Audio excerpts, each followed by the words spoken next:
Hi, and welcome to my presentation. I did this with Carly, and our mini research proposal was choice boards as a means of teaching reading comprehension and engagement among elementary students with autism spectrum disorder. I will be presenting the first 11 slides, and then Carly will be presenting the next 11. So let's get started. The educational problem. What we know from previous research is that choice boards are the simplest form of communication. They can come in a variety of sizes, depending on the size and number of choices available to the student. This came from an article from the Center for Autism and Related Services. We also know that you should always reinforce your student when they use the choice board to communicate, because by reinforcing them is going to want them to want to use the choice board. That was also from the Center for Autism and Related Services. What we didn't know was students who have trouble communicating need help. These students need choice boards to learn and be able to communicate with their peers and teachers. Choice boards allow students to learn, be engaged, and have a voice. That was from an article from Valenza. Also from Valenza, choice boards are engaging for students when learning, and they allow teachers to differentiate learning.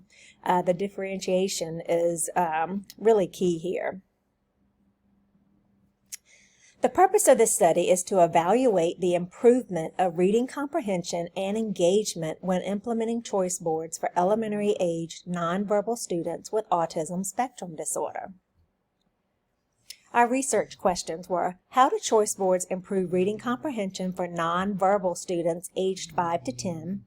How can students generalize the use of choice boards in general education classrooms and with the general education teachers?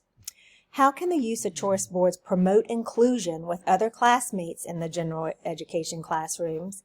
And the last one was: how can the use of choice boards promote imitation of sounds for nonverbal students?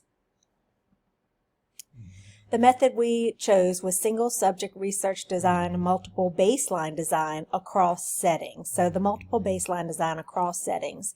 The settings include general education classrooms and self-contained autism classrooms. The baseline design would be across different ages, 5 to 10, and different grades, K through 4, kindergarten to 4th grade. The participants are nonverbal students with autism spectrum disorder in a self-contained classroom with a reading comprehension level below baseline for their grade. The student can be aged 5 to 10 or kindergarten through 4th grade. Researchers will send out a survey to the nearest county that asked if any self-contained autism teachers, K through 4, are interested in participating in the study. The survey will give the researchers access to the classroom teacher and students, and the researchers will take up to 10 students. The setting would occur in the student's elementary self-contained classroom, as well as the general education classroom that they attend so it would be for their grade level homeroom class. And the size of the classrooms are approximately 20 by 30 feet.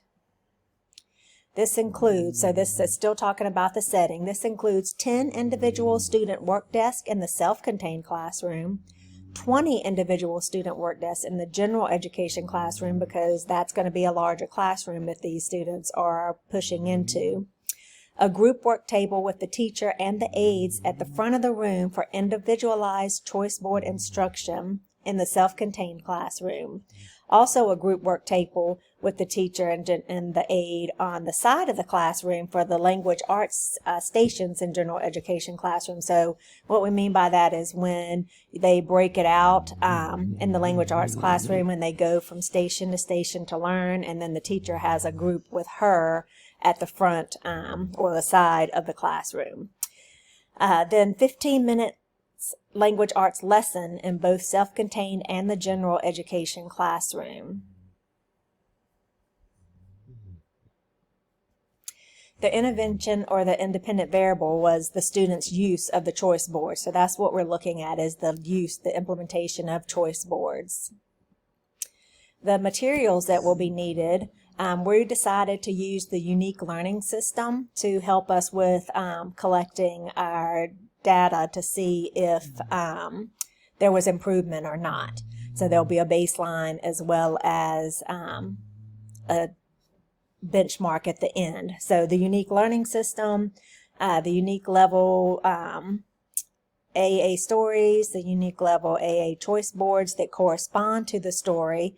We'll need data collection sheets, and we'll need timers to track the student engagement to see how long they're actually paying attention and engaged with the teacher. And then our measures are our dependent variables. Reading comprehension skills improved 5% from their starting baseline. Researchers will use, as I mentioned, unique learning system to document students' starting baseline through benchmark testing. And researchers will use the same benchmark to document improvement of reading comprehension once the study is completed. Engagement through the reading lesson improves 25% from their starting baseline. Engagement includes longer durations of sitting at the table, making eye contact, participating in group discussion by nodding their head or pointing, and imitating sounds. And that's it for my part of the presentation. Carly will pick up from slide 12, which will start our implementation procedures. And I look forward to hearing you guys' thoughts on our mini project. Thanks. Bye.